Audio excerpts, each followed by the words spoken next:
샬롬, 즐거운 날입니다. 오늘도 함께 저와 함께 신나는 성경 공부, 재미있는 성경 공부, 의미 있는 성경 공부 시간이 되기를 바랍니다. 함께 기도하고 출발할까요? 살아계신 하나님 아버지, 하나님 말씀은 어제나 오늘이나 영원토록 동일하신 것을 믿습니다. 3500년 전에 출애굽의 역사를 우리가 살펴보게 되는데 3500년 전에 한 인물 모세를 통하여 신음과 고통 가운데 이스라엘 백성들을 그 고통에서 건지셨던 주님, 오늘 우리가 이 말씀을 공부하면서 우리의 여러 가지 현실적인 고통과 신음, 우리가 처해 있는 그 애굽의 고통에서 우리가 건짐받고 노임받는 복된 시간이 되도록 은혜 베풀어 주옵소서. 우리가 이 역사를 공부하면서 우리에게 믿음이 있게 하시고 3500년 전에 역사하셨던 주의 손길이 오늘도 나와 함께한다는 확신을 갖는 복된 시간이 되게 하여 주옵소서. 비싸웠고 예수 그리스도 이름으로 기도하옵나이다. 아멘. 네, 오늘은 출애굽기 3장부터 아마 6장까지 공부를 하게 될 것입니다. 보통 모세의 소명이 뭡니까? 부름을 받았다. 부름을 받았다. 이런 뜻입니다. 하나님께서 모세를 부르신 이 부름에 대해서 함께 공부를 해나가게 될 것인데요. 사실 굉장히 재미가 있고 흥미진진합니다. 별로 많지 않은 성경 본문이니까 오늘 꼭 어제 출애굽기 1장부터 2장까지 충분히 읽으셨죠? 안 읽으신 분은 이제 오늘 6장까지밖에 안 할 거니까 6장까지 꼭 꼼꼼히 살펴서 읽기를 바랍니다.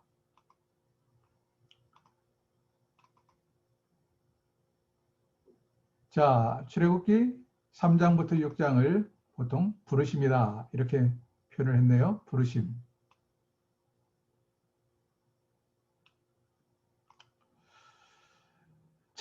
출애굽기 3장을 한번 펼쳐보시죠. 어떤 일들이 이루어지는지 봐가면서 하겠습니다.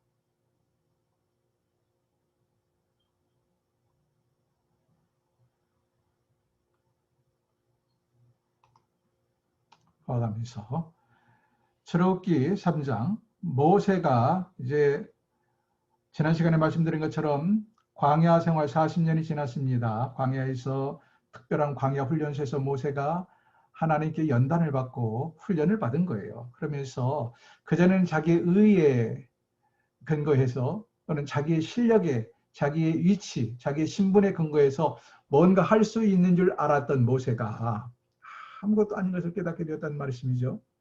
심지어는 자기의 의분을 참지 못해서 애굽 사람 하나 쳐 죽인 것이 발각되어서 도망을 와야 만드는 신세. 그리고는 애굽의 왕자의 자리에서 최고의 자리에서 최고 애굽 사람들이 싫어하는 목동의 자리로 전락해버린 그의 신세. 여러분 말이 그렇지 이거 사람이 죽을 맛 아닐까요? 이 정도 되면 살 맛이 없어질 겁니다.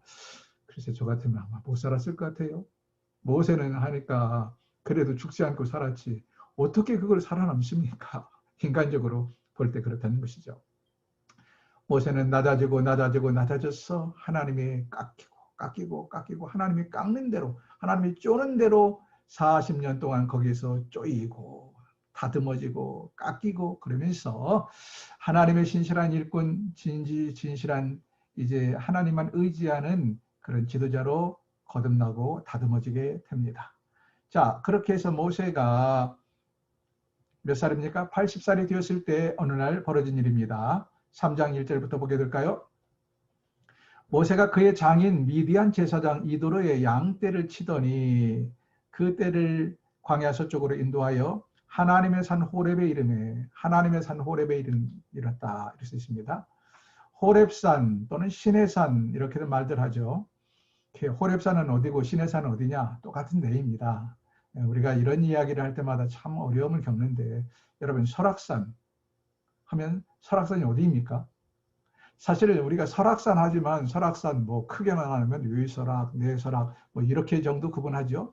그러나 위설악이 어디서 어디까지가 위설악이고 내설악이 어디서 어디까지가 내설악입니까?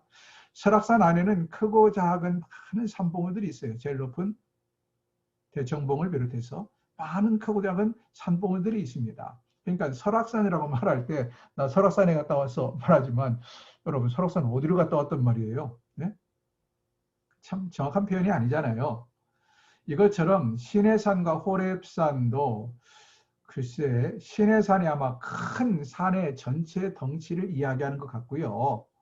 호렙산은 그 커다란 시내산의 한 특별한 지역, 이를테면 설악산 하면 무슨 마등령도 있고 소청봉도 있고 대청봉도 있고 하는 것처럼 그 중에 한 지역의 이름이 호렙이 아닌가, 저는 그렇게 생각을 합니다. 그 두 가지가 바뀔 수도 있어요. 중요한 건 호렙산이나 시내산이나 똑같은 산을, 같은 산을 부르는 호칭이다. 이 정도로 이해하시면 되겠습니다. 2절을 계속 같이 보실까요? 여호와의 사자가 떨기나무 가운데로부터 나오는 불꽃 안에서 그에게 나타나시니라. 그가 보니 떨기나무에 불이 붙었으나 그 떨기나무가 사라지지 아니하는지라. 이에 이르되, 모세가 이르되, 내가 돌이켜 가서 이 광경을 보리라. 떨기나무가 어찌하여 타지 아니하는가 하니, 그때는 단순히 호기심 때문에 이 떨기나무, 불 붙어 있는 떨기나무에게 가까이 접근했던 겁니다. 그랬더니 4절, 여호와께서 그가 보려고 돌이켜 오는 것을 보신지라. 하나님이 떨기나무 가운데서 그를 불러 이르시되, 모세야 모세야 하시매 그가 이르되, 내가 여기 있나이다. 하나님이 이르시되, 이리로 가까이 오지 말라. 내가 선 곳은 거룩한 땅이니 내 발에서 신을 벗으라. 내 발에서 신을 벗으라. 또 이르시되, 난 내 조상의 하나님이니 아브라함의 하나님, 이삭의 하나님, 야곱의 하나님이라. 모세가 하나님 배우기를 두려워하여 얼굴을 가리매 여호와께서 이르시되, 내가 애굽에 있는 내 백성의 고통을 분명히 보고 그들이 그들의 감독자로 말미암아 부르짖음을 듣고 그 근심을 알고 내가 내려가서 그들을 애굽인의 손에서 건져내고 그들을 그 땅에서 인도하여 아름답고 강대한 땅, 젖과 꿀이 흐르는 땅, 곧 가나안 족속, 헷 족속, 히브리 족속 등등등 이스라엘 자손의 부르짖음이 내게 달하고 애굽 사람이 그들을 괴롭히는 학대도 내가 보았으니 이제 내가, 하나님 말씀하신 겁니다. 내가 모세 너를 바로에게 보내어 너에게 나의 백성 이스라엘 자손을 애굽에서 인도하여 내게 하리라. 이렇게 말씀하시죠. 자, 여기까지 보시면 400년 동안 이스라엘 백성들이 가나안 땅을 떠나서 애굽에 와 사는 동안도 하나님은 언제나 이방에서도 그들과 함께 하셨습니다. 아브라함에게 이방에서 너희 후손이 객이 되겠고 했지만 그 이방 땅에 그들은 고향을 떠나 낯선 문화, 낯선 언어에 가서 살았는지 모르지만 하나님은 그곳까지 그들과 함께 동행하셔서 그들과 함께 하셨다. 그러면서 하나님은 그들이 얼마나 큰 고통을 당하고 있는가를 아셨고 보셨습니다. 더 중요한 것은 여기 7절 보니까 그들이 하나님께 부르짖었다고 기록이 되어 있어요. 이걸 통해서 우리는 뭘 알 수 있습니까? 이스라엘 백성들이 비록 애굽 땅에 가서 살았지만 애굽은 사실 많은 다신 종교거든요.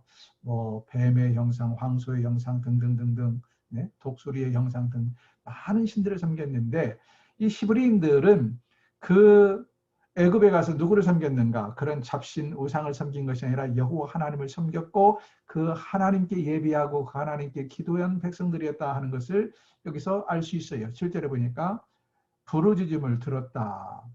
이스라엘 백성들은, 히브리인들은 하나님께, 그들이 믿는 여호와 하나님께 부르짖었고 히브리 민족들은 여전히 유일하신 하나님, 그 다실론 사상 속에서도 여전히 유일하신 하나님을 섬기며 살았고 어쩌면 이것들이 애굽인들에게 더 미움을 받는 이유가 되었을 수도 있겠지요.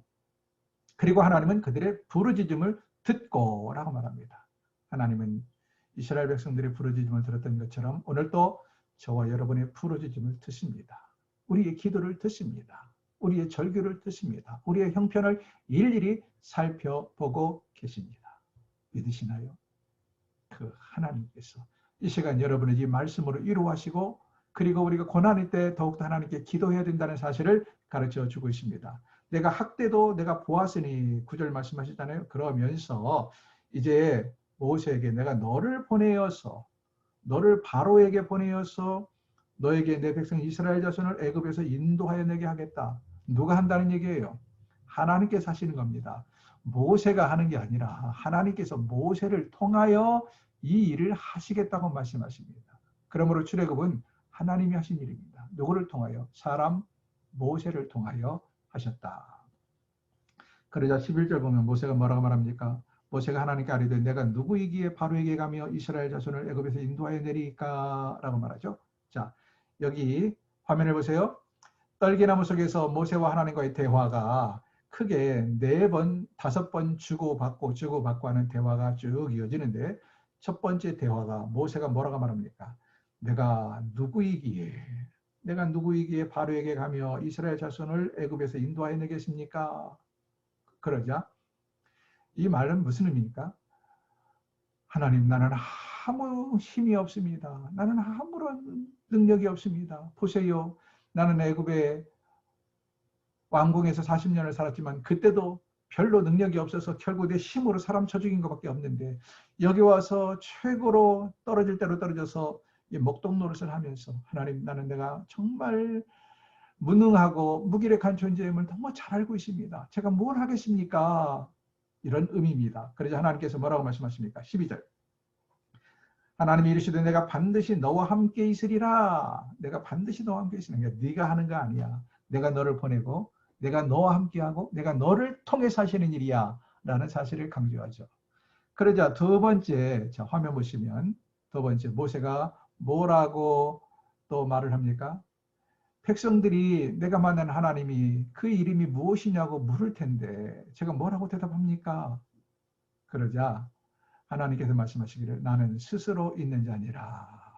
무슨 말이냐면 그 일이 무엇이냐 하리니, 모세 생각해 보세요. 40년 만에 거짓골로 다 늙어가지고, 옛날 40년 전에는 애굽의 왕자의 티라도 있었는데 지금 40년 후에 나이는 나이대로 먹었죠. 네? 몰골은 더 아주 형편이 없는 목동이 돼버렸죠. 그런 모습으로 와가지고 하나님께서 나를 보냈다. 그러면 어떤 이스라엘 백성들이 그것을 쉽게 받아들이고 순종하겠느냐 하는 것이죠. 그래서 그 일이 무엇이냐? 이것은 네가 만난 하나님이 누구냐? 도대체 네가 하나님이 널 보냈다고 그러는데 네가 만난 하나님이 누구냐? 이렇게 따져 물을 거라 하는 것이죠. 당연한 거 아니겠어요? 그때 하나님께서 말씀하시기를 14절. 하나님 모세에게 이르시되 나는 스스로 있는 자니라. 여기 스스로 있는 자라는 표현이 매우 중요합니다. 스스로 있는 자, 자존자라는 뜻입니다. 자존자, 스스로 있는 자. 한자로는 자존자. 그러니까 누가, 하나님은 절대자요. 하나님은 모든 만물의 근원이시요. 모든 만물이 있도록 하신 스스로 존재하는 분이다.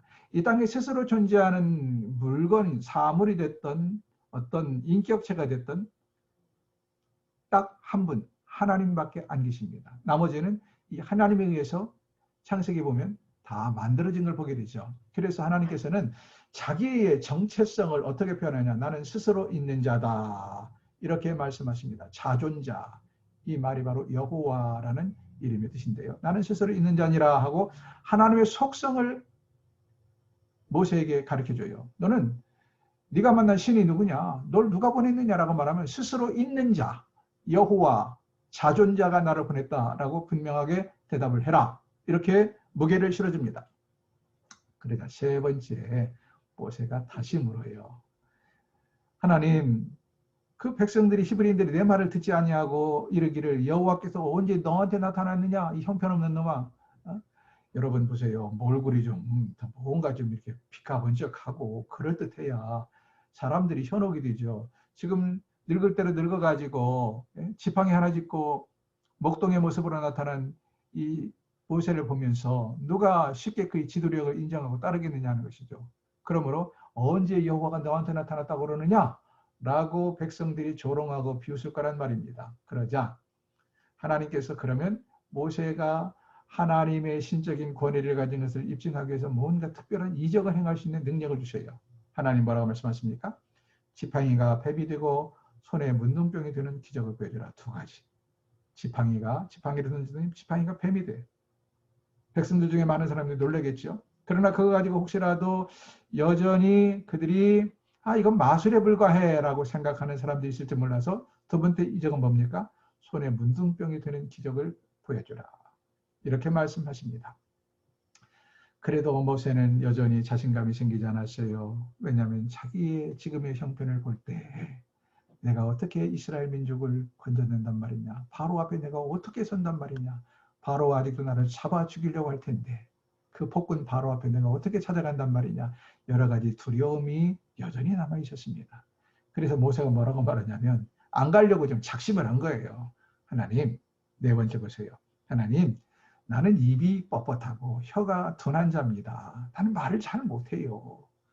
여러분, 우리도 그런 사람 있잖아요. 어떤 사람은 나는 너무 내성적이라 당신이 나 못해. 이런 사람들 있잖아요. 그러자 하나님께서 뭐라고 말씀하십니까? 내가 내 입과 함께 있어서 할 말을 가르쳐 주겠다. 순간순간 내가 너와 함께 있어서 네가 무슨 말을 어떻게 해야 되는지를 가르쳐 주겠다. 그러므로 쫄지 마. 바로 임금 앞에가 쫄지 마. 백성들 앞에가 쫄지 마.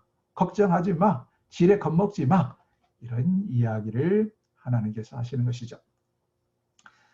그러면 모세가 이제는 넘어가는 줄 알았는데 또다시 그래도 모세는 여전히 자신감이 없어요. 모세는 가고 싶지 않아요. 그래서 뭐라고 말합니까? 하나님, 오 주여, 제발 보낼 만한 자를 보내셔서 나처럼 말주변도 없고 나처럼 이렇게 정말로 자신감이 없는 사람을 보내서 뭐 하려고 그럽니까? 그러자 하나님께서 이번에 노하셨다. 노하시면 뭐라고 말씀하십니까? 내 형 아론이 있지 아니하느냐? 뭘 겁을 내느냐? 이렇게 책망을 하십니다.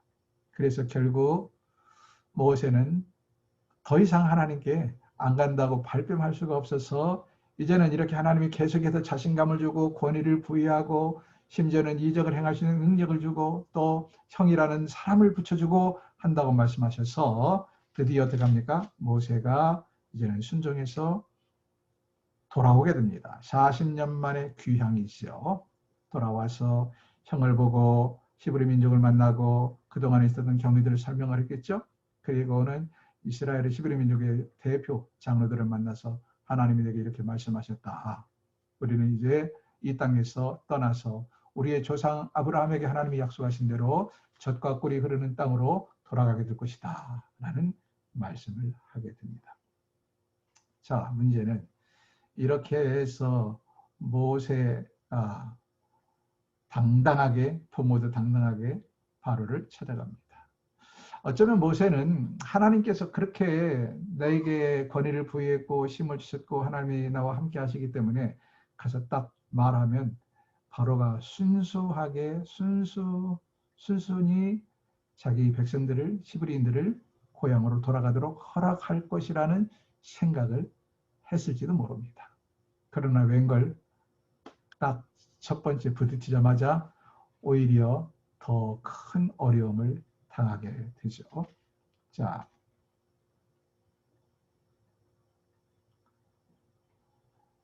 모세가 바로에게 찾아가서 내 백성을 내보내라 말을 하자 내 백성이 나가서 하나님께 경배하도록 허락하라 라고 요청하자 바로가 요 녀석들이 이놈들이 지금 배가 부르니까 헛소리 하는구나. 우리 표현을 말하면 그거예요. 배 부르니까 헛소리 하는구나. 저것들 고생을 더 해야 돼. 고생을 덜 해서 지금 저런 배부른 소리 하는 거야.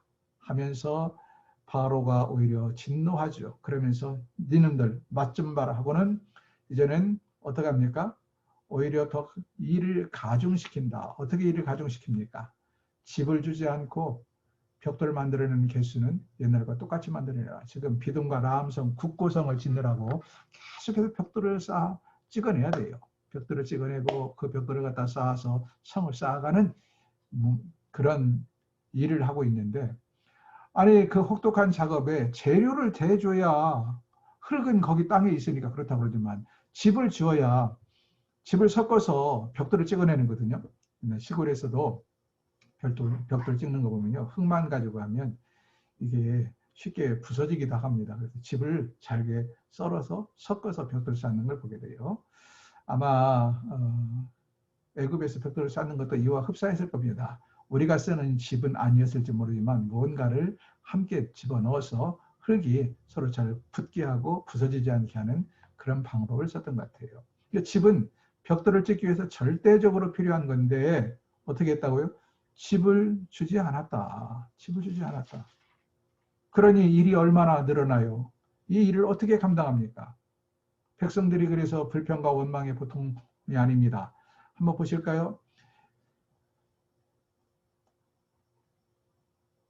17절 5장 17절입니다. 5장 17절에 보시면 바로가 이르되 너희가 게으르다 게으르다. 그러므로 너희가 이르기를 우리가 가서 여호와께 제사를 드리자 하는도다. 그러면서 이제 가서 일하라. 집은 너희에게 주지 않을지라도 집은 너희에게 주지 않겠다. 그러나 벽돌은 너희가 지금까지 만들어 온 수량대로 만들어 바쳐야 한다라고 엄포를 놓습니다. 기록하는 일을 맡은 이스라엘 자손들이 너희가 매일 만드는 벽돌을 조금도 감하지 못하리라 함을 듣고 화가 몸에 미친 줄을 알고 모세가 괜히 와서 불을 저질렀구나. 지금도 우리는 힘들어 죽겠는데 모세가 우리 민족을 구원한답시고 왕에게 가서 헛소리를 해가지고 왕이 우리를 더욱더 화가 나서 진노해서 이렇게 혹독하게 일을 시키는구나. 이제 집도 주지 않으면서 날마다 만들던 개수를 똑같이 만들려고 그러면 우리는 모자라는 일손을 쪼개서 가서 집을 걷어와야 되고 재료를 구해와야 되고 그러니 훨씬 더 일이 고되고 힘든 것이죠. 그래서 이 백성들이 이제는 절망도 되고 힘도 빠지고 그러면서 모세와 아론에게 화가 났어요. 입이 이만큼 빠져나온 거예요. 저것들이 가만히 있지 왜 와가지고 우리를 구원한답시고 임금을 찾아가가지고 우리를 이렇게 어렵게 만드는가. 지금 화가 날 대로 났습니다. 그 순간 20절 5장 20절입니다. 그들이 바로를 떠나 나올 때에 모세와 아론이 길에 서 있는 것을 보고 그들에게 이르되 모세와 아론에게 이르되 너희가 우리를 바로의 눈과 그의 신하의 눈에 미운 것이 되게 하고 그들의 손에 칼을 주어 우리를 죽이게 하는도다. 여호와는 너희를 살피시고 판단하시기를 원하노라. 이렇게 말합니다. 여호와는 너희를 판단하시기를 원합니다. 쉽게 말하면 하나님이 너희를 저주할 거야. 하나님은 아셔 하면서 그들을 향하여 지금 분노하고 있는 모습을 보게 됩니다. 자, 이쯤 되면 모세 입장에서는 얼마나 맥이 풀릴까요? 아직도 사실 모세는 덜 연단이 됐습니다. 40년 동안 연단 받았다고 그러지만 그래서 하나님이 자기를 부르셨고 자기에게 일을 맡겼기 때문에 쉽게 풀릴 거라고 생각을 했을 거예요. 물론 하나님께서 단박에 풀리진 않는다라는 예고를 하셨지만 일이 처음부터 이렇게 꼬여들어갈 것은 몰랐습니다.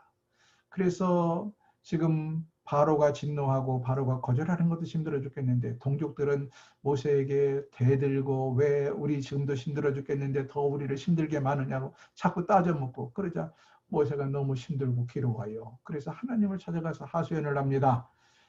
22절 5장 22절 보시면 모세가 여호와께 돌아와서 아뢰되 주여 어찌하여 이 백성이 학대를 당하게 하셨나이까 어찌하여 나를 보내셨나이까 내가 바로에게 들어가서 주의 이름으로 말한 후로부터 그가 이 백성을 더 학대하며 주께서도 주의 백성을 구원하지 아니하시나이다 하면서 하나님 앞에 원성을 늘어놓고 원망하며 볼멘소리를 합니다.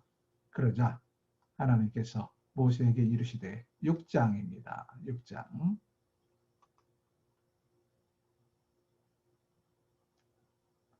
모세에게 뭐라고 말씀하시는가?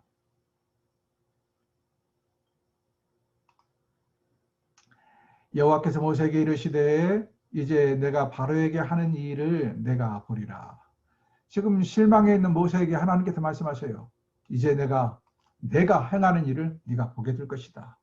지금 저렇게 콧대가 높은 바로가 내가 행하는 재앙들을 통하여 콧대가 낮아져서 결국 두 손 들고 항복하고 너희를 내보내는 모습을 보게 될 것이다. 이 말씀을 하십니다.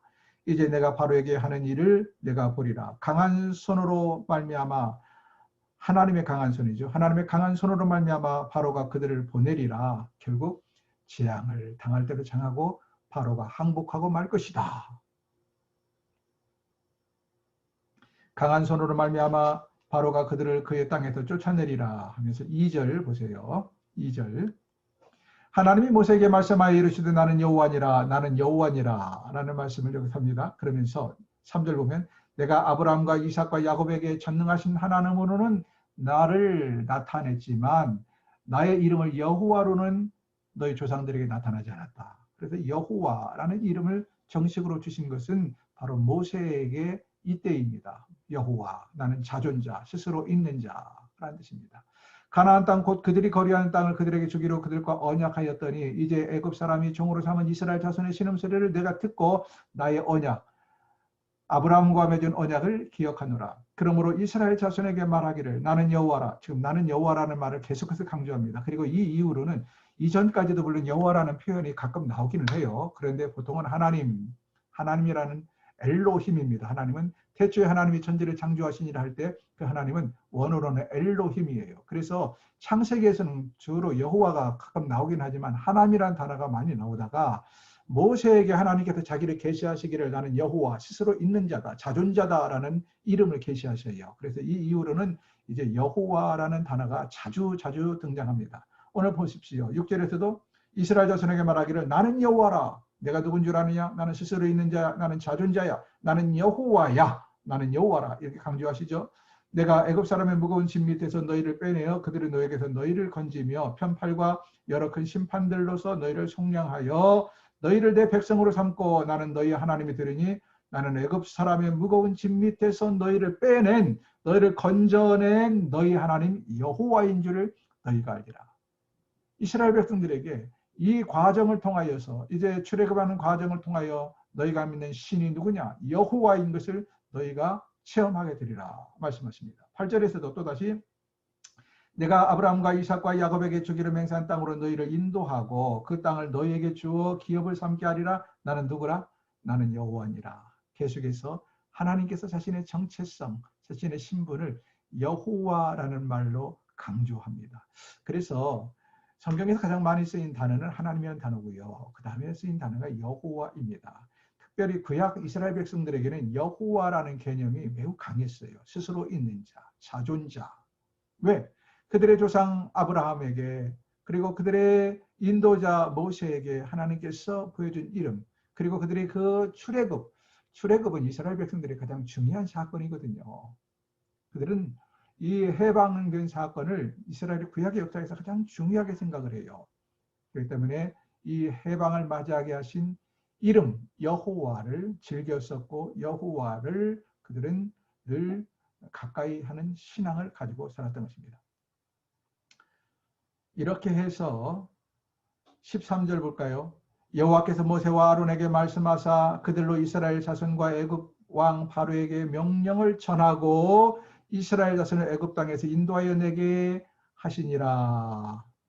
딱 그래서 이제 앞으로 어떤 일이 벌어지냐? 하나님께서 분명히 나는 여호와야. 내가 너를 통해서 이제 이스라엘 바로 왕을 어떻게 벌을 주고 어떻게 저주를 내리고 그래서 저렇게 꼿꼿하고 기세등등하고 교만한 바로가 어떻게 꺾어지고 그리고 이스라엘 백성들을 어떻게 내보내는지 이 사건을 통해서 이스라엘 시브리인들이 믿는 하나님이 누구인지를 만방에 내가 선포할 것이다 하는 분명한 의지를 표현합니다.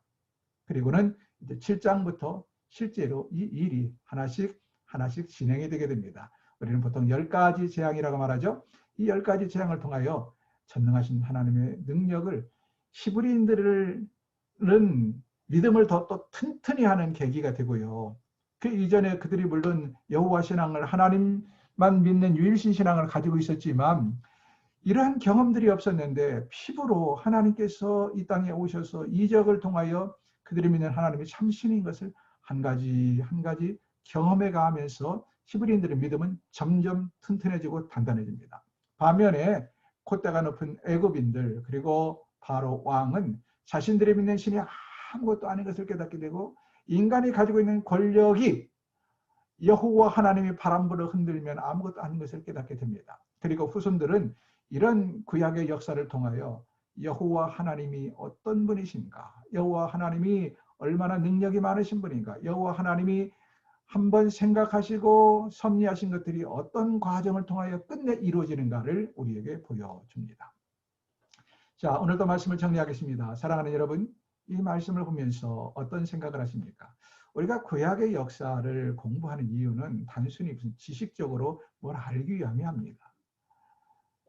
이 구약의 역사는 우리의 직접적인 역사는 아니지만 우리의 믿음을 위해서는 반드시 이해하고 넘어가야 할 역사이고 그리고 이 역사를 통해서 우리는 우리가 믿는 하나님이 어떤 분인가를 이해하게 됩니다. 그리고 이런 역사를 이해하고 바로 깨달을 때 우리가 믿는 하나님에 대한 굳건한 믿음이 생깁니다. 우리가 믿는 하나님 여호와 사존자, 스스로 있는 자, 누가 만든 신이 아닙니다. 스스로 계신 자. 그분이 온 천지를 만드셨고 그분이 지금도 온 천지를 주관하고 다스리고 계십니다. 그 여호와께서 오늘도 여러분의 삶의 현장에 함께 계십니다. 이스라엘 백성들의 힘들 때 여호와 하나님을 찾았던 것처럼 우리가 인생의 삶의 고달픈 환경 속에서 좌절하고 낙심이 들 때마다 해야 할 일이 무엇인가? 이 여호와 하나님을 찾는 것입니다. 힘써 찾으라. 찾을 만한 데 찾으라. 그리하면 하나님을 만나는 역사가 있을 것입니다. 이런 은혜가 이 한 주 동안도 여러분에게 넘치기를 주의 이름으로 축원합니다. 오늘은 여기까지 하겠습니다. 한 주 동안도 평안하시기를 기원합니다. 샬롬.